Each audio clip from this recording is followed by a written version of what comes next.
Afternoon, everyone, and welcome to the first virtual history walk by the Glen Park Neighborhoods History Project. And it's entitled The Trestle Ran Through It, Early Days in Glen Park Village. And for those of you who might be new to, let's see if we can get this to advance. There we go. Some of you who may be new to the Glen Park Neighborhoods History Project, our mission is to rediscover our forgotten histories, document our living histories, and share our histories with others. And we cover Glen Park, Glen Canyon Park, Sunnyside, Fairmont Heights, and Diamond Heights. And if you haven't already, please visit our website, glenparkhistory.org. And I want to give out a special thanks to Paige and Turnbull, who are generously providing the go-to meeting platform today, and also our own Diamond Heights historian, Hannah Simonson, for helping to enable this event. So thank you very much. So for the meeting today, or the walk today rather, we are going to take questions at the very end of the program. There in the upper right, you can see a little chat button. You type your message here and hit send. Hannah is going to be monitoring messages, and she will ask those for a response at the end of the presentation. So I hope everyone enjoys it. So let's get started. Here's our route today, and we're actually going to start over here at the entrance to Glen Canyon Park on Elk Street. We're then going to make our way along Chinnery Street to Lippard, and we're going to cross the Lippard pedestrian overpass to Bosworth, and then along Brompton Avenue to Juist and Monterey. We'll take a quick jaunt to Monterey Boulevard, and then back to Diamond, where we will then go to Chinnery and Diamond, and then we'll come back and finish up near the BART station parking lot. So here we are at the first stop at the entrance of Glen Canyon Park. As many of you know, the cow sign is here, the baseball diamonds, and the rec center. And we'll start with the history of Islais Creek. Islais Creek was the largest creek in San Francisco. It's only one of two in the city to still be running above ground, and that is in the canyon north of the Recreation Center. The other one is Lobos Creek in the Presidio. And you can see here the Islais Creek watershed, at least our portion of it. Here, Islais Creek is feeding in to San Francisco Bay. And if we follow it back, this is our area of interest right in here. And Islais Creek, the main branch, actually originates here at the base of San Bruno Mountain. So here we see zoomed into our own district, and we see Islais Creek, our branch, emanating from the southern slopes of Twin Peaks as it makes its way through Glen Canyon. And you can see we're in a very rugged area of San Francisco. On this topographical map, the lines indicate changes in elevation, and the closer the lines are together, then the more steep, and then the broader the lines are apart, then the more gentle the slope and even more flat. And you can see that, you know, Glen Park Village today is right about in here, that actually Glen Canyon begins in Glen Park Village. We don't necessarily notice that today because of construction, and over the years, the tops of our hills have been flattened off. But actually, Islais Creek, as it flows down through Glen Canyon, dog legs near the site of today's rec center, as it makes its way eastward, and that basically follows Alamany Boulevard underground out to the wetlands, and right around in here, then we would have the Interstate 280 and Highway 101 interchange. And of course, this is all an industrial area today. But if we think about prehistory and the Ohlone, the Alamu were the linguistic group that lived in San Francisco. There were several villages, as you can see, all around the coast of our northern peninsula. There were at least 3 villages at the wetlands where it emptied into San Francisco Bay.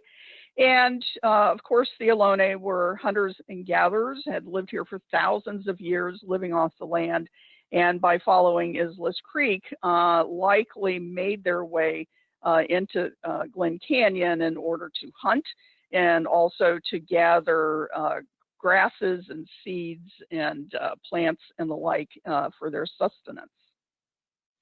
Now, I like to imagine that this image from Margolin's The Ohlone Way, a great little book, if you haven't read it, published in 1978, shows what the Islais Creek wetlands may have looked like. Say, for instance, we're looking back towards the San Miguel Hills where we are. We see an Ohlone village here in the distance, and we see some grizzly bear moving along. I mean, it's very difficult to think about how wild our area was before the arrival of the Spanish. And here we have representation of what an Ohlone village may have looked like. And again, they had been here for thousands of years. There's estimated between San Francisco and Santa Cruz about 10,000 Ohlone. And within California, it had the densest population of Native Americans anywhere in North America, an estimated 1 million in population throughout the state. So it's quite unusual compared to the rest of the country. But then, of course, the Spanish arrived. Portola discovered San Francisco Bay in 1769. And it was just a few years later that the Anza expedition then made its way to north to the San Francisco Peninsula to establish the San Francisco Presidio and also Mission Dolores. It was de Anza leading the group along with about 250 soldiers with their families, total people, 250, made up of soldiers and their families. And they were also the first to introduce cattle to the region. So this is from the Juan Bautista de Anza National Historic Trail. It's part of the National Park Service. And here we see the general route of the Anza expedition as it made its way closer to the coast on the way in, where it established the Presidio and then later Mission Dolores. And then upon their exit, after the sites had been identified and construction had begun, de Anza then returned and followed this general route that today I kind of like to call the Glen Park curve, because it seems to persist through the centuries. And the reason they likely came this way is because between Bernal Hill and Fairmont Hill, it was a gentle slope. And I don't think that Anza surveyed that himself. I think that they probably established or followed an already established route by the Ohlone that the Native Americans have been using for thousands of years. So, of course, after the Spanish arrived, the Ohlone are quickly decimated. Many of them died of disease, being exposed to European diseases to which they had no immunity. And also having lost their culture, having to, forcibly learn the European way of life and to abandon their native culture. And as a result, sadly, we don't know much about the details of their culture or their language.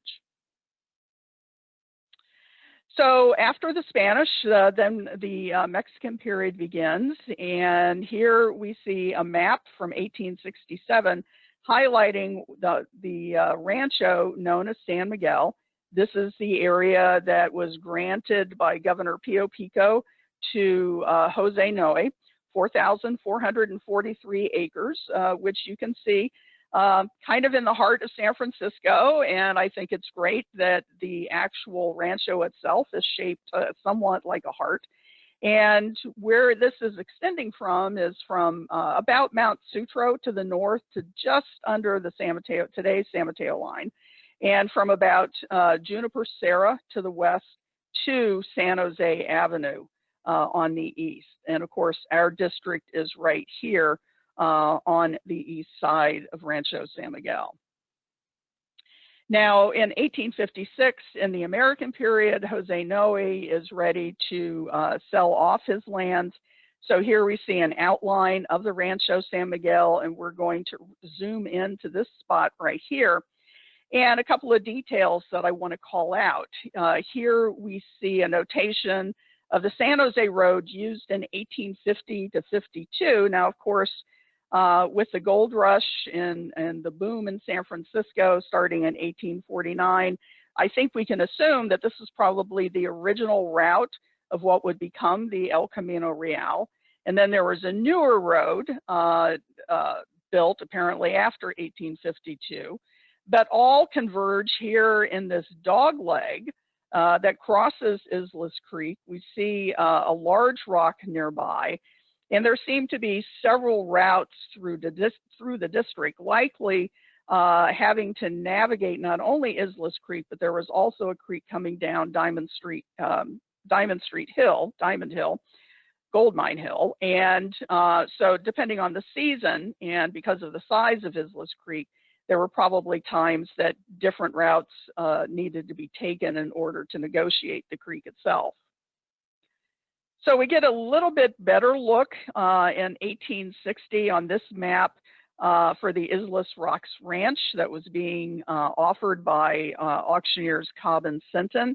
Here we get a better view of the old San Jose Road, how it bifurcates from what was then called the Telegraph Road. This would be Mission Street today and the new San Jose Road. But we get a very good look at the dog leg as it makes its way up close to Islais Creek and then suddenly turn south. Here again, we have Islais Rocks. And here's a little bit of a closer look at that. So if we take Jose Noe's map in 1856 with all of these details, and if we overlay it on a modern street map, then what we see is that the old San Jose Road seems to follow a route generally between Chenery Street and Arlington as it turns then into what is approximately Chenery Street approaching Diamond today. And then we see this kind of bump on the east side arcing over to Brompton and possibly even Lippard. Before it makes its way south. We see that this road here appears to approximately align with Wilder Street as well. So I think with this evidence, it seems to indicate that what was known as the original El Camino Real came right through our district at Chenery and Diamond. And so this hub that I like to call will persist through the next 170 odd years, as we'll see. So here's a view of Glen Park in 1912. We're looking from over towards Mission and about Silver Street or thereabouts. This would be Gold Mine Hill here. And then of course to the west would be Mount Davidson. And I just want to point out a couple of things. First of all, this is the only image we have of the rock. The rock appeared to be on topographic maps nearly 40 feet in elevation. You can see it was quite significant. And so certainly it was an important landmark in the early days in our district. And just a few other landmarks in 1912 that I want to point out are the Bosworth Street overcrossing where the Southern Pacific Railroad ran through. Here we have the Six Sisters built by the River Brothers in 1905 on Surrey Street near Diamond. Here we see what we know today as the Glen Park Cleaners. And this building here was built by August Straub in 1912. And today it is the corner market at Bosworth in Diamond and also the Viking sub shop. So just to give you a few landmarks that we can pick out in this panorama today. But you can see even by 1912, there is a lot of land that has yet to be developed. And we'll get into that shortly. So As I mentioned, the Spanish were the first to bring cattle to the San Francisco Peninsula. During the Mexican period, Mission Dolores accumulated, there are reports of 50 to 75,000 head of cattle. And so not only were they ranging on Potrero Hill, which of course is, Potrero is Spanish for pasture, but they were probably ranging all over the place and all through our district. And there's also reports that many of their cattle ranged south of San Bruno Mountain near the airport. So dairy would be, during the American period, the Mexicans were not as fond of milk and dairy products. They were more into the hide, tanning the hide, whereas in the American period, the cattle were raised for dairy products. And so that would be our first major industry in the district. And here we see at least 4 of our earliest milk ranchers. This map is from 1861, but I have found evidence of Mr. Gardner, Mr. Clark, Mr. Olshofer, and Mr. Wilson, all of being in the district by the late 1850s. And Mr. Gardner would have been located on the slopes of Glen Canyon below Christopher Park, which is in Diamond Heights. Mr. Clark, this area here would be in the baseball diamond of today's Glen Canyon Park Recreation Area. Here we have Mr. Olshofer, whose location would have been around Glen Park School, and we'll be talking about him a little bit later. And here we have Henry Wilson, who would have been located near the area of Diamond and Chenery, and we believe it's Mr. Wilson who's responsible for planting the eucalyptus trees in the district that would become known as the Gum Tree Grove. So if you have ever wondered what gum tree meant, eucalyptus are commonly known as gum tree. And so as a result, our district is sometimes referred to as the Gum Tree District. As we'll see, that forest, that grove no longer exists, but the name, the moniker, has survived. So here's an image of Glen Canyon in 1891. We're looking to the southeast. Here we see Islais Creek as it doglegs coming from the north part of the canyon, doglegging to the east. This is the site today of the Glen Canyon Park Recreation Center. And here we see some cattle ranging. These were cattle owned by the New York Dairy back there in the early 1890s. We even see some cattle ranging on the other side of the creek, as well on the slopes of Martha Hill to the south. This road here would become known as Glen Avenue by the late 1890s. This today would be the main road, Alms Road, and also the Gum Tree Girls Trail that runs through Glen Canyon, and it ran actually all the way through the canyon up to near where Patola Drive and O'Shaughnessy intersect today. In the distance, we see a little bit of the Gum Tree Grove, but I think most significant here, you can see how treeless our district is. You know, one thing that we love about our district is that we have, you know, it's a very sylvan area, and here we can see it was pretty barren and suitable for grazing. And dairy would remain a major industry here well into the 20th century. Here we have some bovines grazing up on Gold Mine Hill. There's a few here by the house, again up around Gold Mine Hill. And the last cattle actually to leave the district, well, here I'll also point out Islais Creek here in Glen Canyon. This would be Alms Road, Gum Tree Girls Trail today, Islais Creek in the background, the eastern slope of Glen Canyon up to O'Shaughnessy Boulevard. And back here would be the Good Brothers Dairy. Now, the Good Brothers Dairy would have been located at the site of today's Glen Ridge Co-op. And we see here a milk bottle that I happened to find by accident from a seller in Ohio, how it ended up there.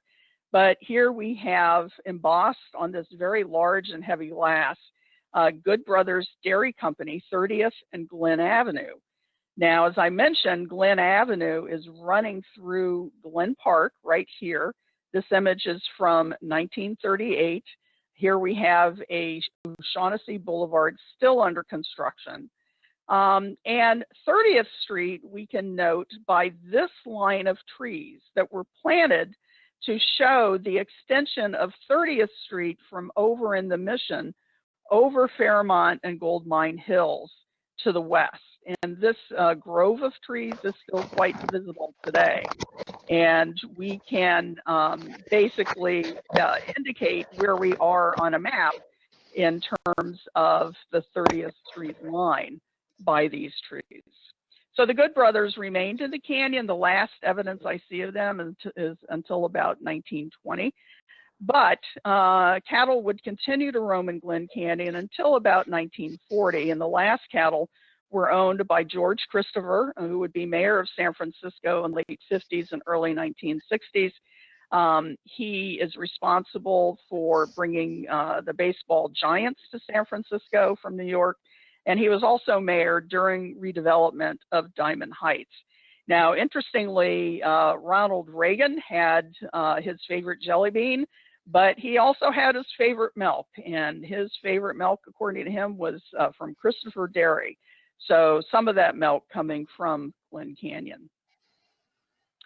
Now I want to transition from dairy into another significant event in our district, and that would be our link to the Nobel Prize, and that would be through Giant Powder Company. And the invention of dynamite was by Alfred Nobel, and he was experimenting with the properties of nitroglycerin to create something more powerful than black powder.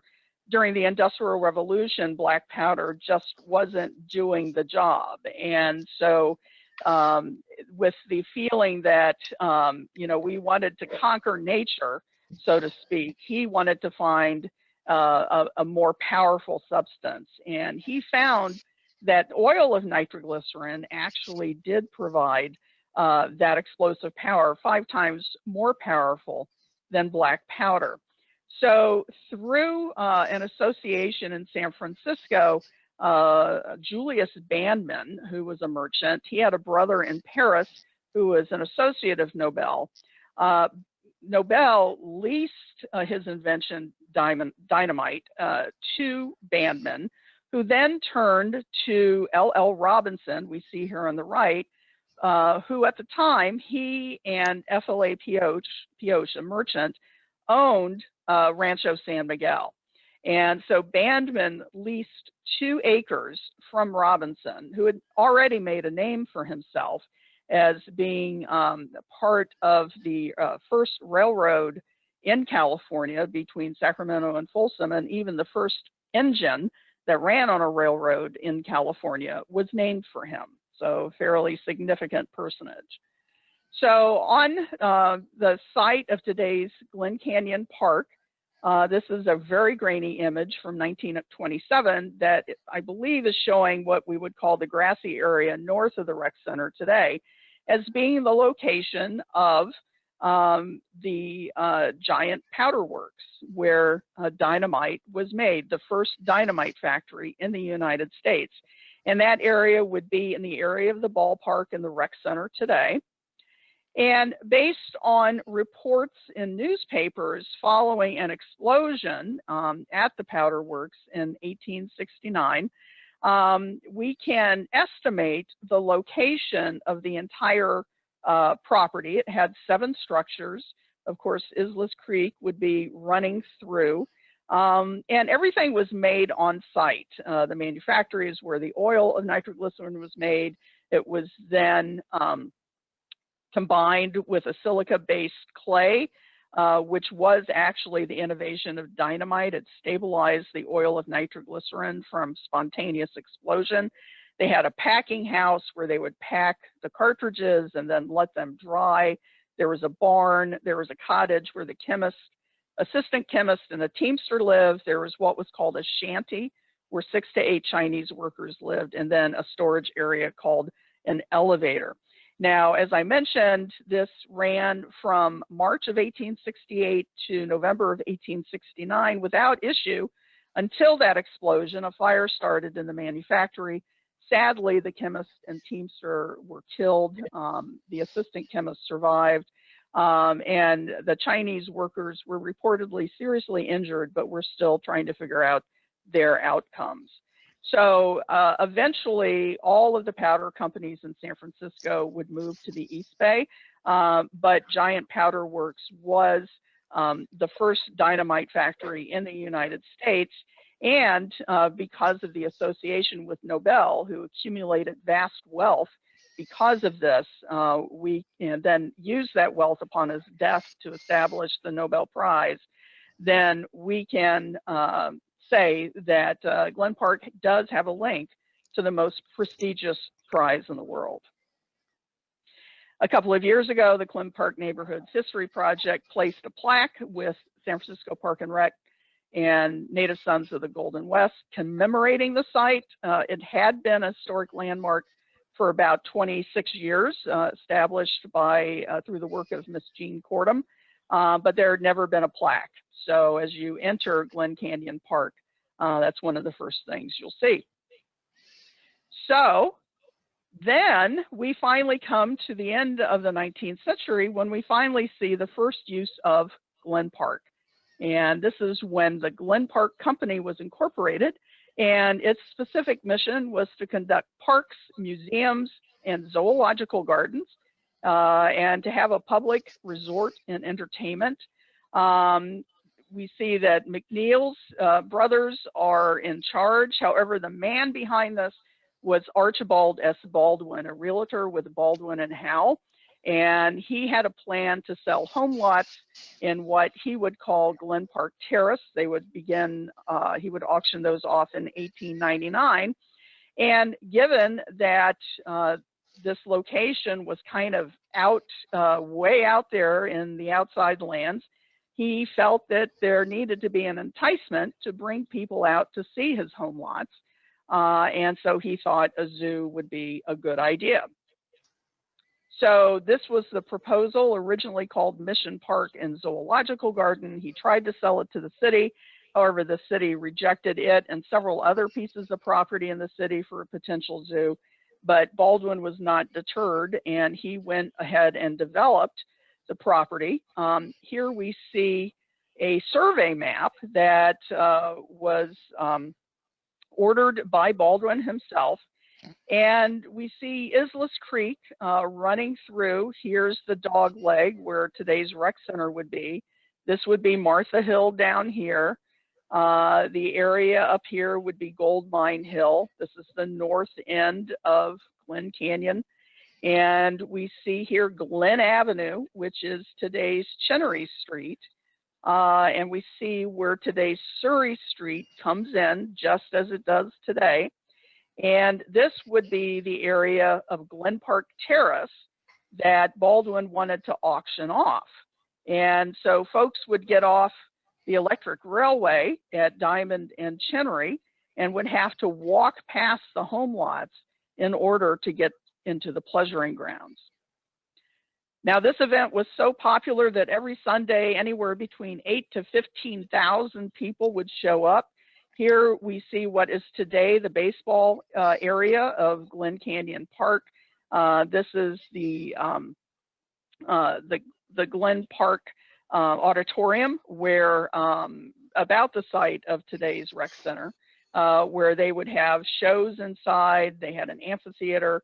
There were a lot of sporting events, which might be what some of these tents are. You see kind of a trestle going across and lots of people. Unfortunately, with the quality of the image, when you zoom in, it gets pretty pixelated, so we can't see a lot of this detail. But quite amazingly, the area of today's ball fields was quite busy with activity. Now, one of the important things that folks would come out to see is something I call Victorian extreme sports, and that would be the grand balloon ascensions. Now, what was that? Well, here is a balloon about ready to go up. This is in the earliest days of Glen Park in the Mission Zoo. This would be today's baseball area. We see Bosworth Street coming in, and this would be today's Bosworth Street entrance on the west side of the park. And this would be the GlenPark balloon that is being inflated to take up what were called aeronauts. And here's some examples of aeronauts. These are not from Glen Park, but what they would do is hang on to a trapeze. They would go up into the air, do trapeze acts, and when they were several hundred feet in the air, they would parachute back down in very primitive parachutes. So that was the big entertainment at Glen Park every weekend, in addition to other vaudeville shows. Now, of importance is one of our aeronauts who lived in the Fairmont district and actually worked in as a groundskeeper in the early days of Glen Park, volunteered one day to go up in a balloon. His name was Dan Maloney, and he would go on to make history with this gentleman, John J. Montgomery, who was an aviation pioneer. He was based at what was then Santa Clara College, today Santa Clara University. And Montgomery was actually the first to soar a fixed wing craft 20 years before the Wright brothers. It's something that many folks don't know about, but he is generally credited with being the first to soar a fixed wing craft. And this was Montgomery's invention in 1905. It was called the Santa Clara. And what Dan Maloney accomplished, he would join Montgomery as a test pilot. And somewhere along the way, they got the idea that, you know, instead of running off the crest of a hill and trying to catch the wind, why not attach the craft to a balloon and take the balloon to high altitude? And that's exactly what happened. And so our own Dan Maloney would be the first human in history to fly high altitude. He went up to 4,000 feet by soaring this craft back to the ground. It took about 15 minutes. He achieved equilibrium and control, which were two things that had not yet been accomplished in flight. So sadly, though, later that year, Maloney would die when this craft got tangled up in balloon guy wires. And then in 1909, Montgomery himself, in another craft that he developed, would also die in an accident. And so with the early deaths of these two gentlemen, I think that's why, in general, we don't know anything about them. It's all the Wright brothers and East Coast histories. So now we can finally leave Glen Canyon, and we are going to make our way to Chenery Street and down Chenery Street. And I just want to stop briefly here at the parking lot of St. John's School, which is right up here. And we're going to talk about this area. And here is Chenery Street, and we are looking to the northwest from this dam that we believe is behind the parking lot of St. John's School. And we can see Islais Creek flowing, dog-legging here north into Glen Canyon. And so this was called Lincoln Lake, and the dam was called Blaine Dam, apparently named after the Secretary of Treasury right about this time. And it was constructed by an attorney by the name of Alfred Clark, who was also known as Nobby Clark. And he was basically the founder and owner for decades of the Spring Valley Water Company. And here we believe we see his carriage. We see, and here was a pump that was delivering water to his mansion over in Eureka Valley near the Castro. Some of you may be familiar with the Caselli Mansion at Douglas and Caselli, and that was Nobby Clark's home, and he was running electricity, and he needed water in order to produce power to run the electricity. Well, also at the time, Baron Juste, who had made his money in the the French phase of the Panama Canal, and about this time is developing the Sunnyside district just to the south. His house was up on Upper Market Street, near where 18th intersects, and the Miller Juste house, the very quaint house as you make the bend as you get into the Upper Market Street area. And he was trying to bring water to his neighborhood in the Corbett Street area. So the two men were getting into water wars, and one would build pipes, the other one would build new pipes that would take water from the first pipes, and that would go back and forth to the point where Clark finally one day was successful in getting Juste arrested. So on the afternoon of the arrest, Mrs. Juste wasn't happy, and she was in her horse and buggy making her way through Glen Canyon, and just happened to see Nobby Clark in his horse and buggy coming the other direction. She pulled her horse in front of his so that he couldn't advance any further, and apparently horsewhipped him. So I'm sure it was quite a humiliating day for Nobby Clark, but it became known as the Twin Peaks Water Wars, fighting over the water in Islais Creek. So from there, we're going to move down towards Chilton. We're going to make this curve in the road here, and I'm going to be talking about that curve. The first named streets in Glen Park came about around 1869 to 1872. And you remember I pointed out George Olshofer as being one of our early dairymen. And he actually owned 10 acres of property in the district. Well, eventually that 10 acres with the same property lines became the Mission and 30th Street Extension Homestead Union. Here we say, we see there are 300 lots being offered for sale for a total of $350 each, with installments of $10. And already at that time, our district was acknowledged to be the best of any property in the county of San Francisco. So here we see in this 1877 map, the homestead, the 30th and Mission Extension homestead right here. We see it along the railroad, which I'll talk about in just a few minutes. And here is a map of the Olshofer property.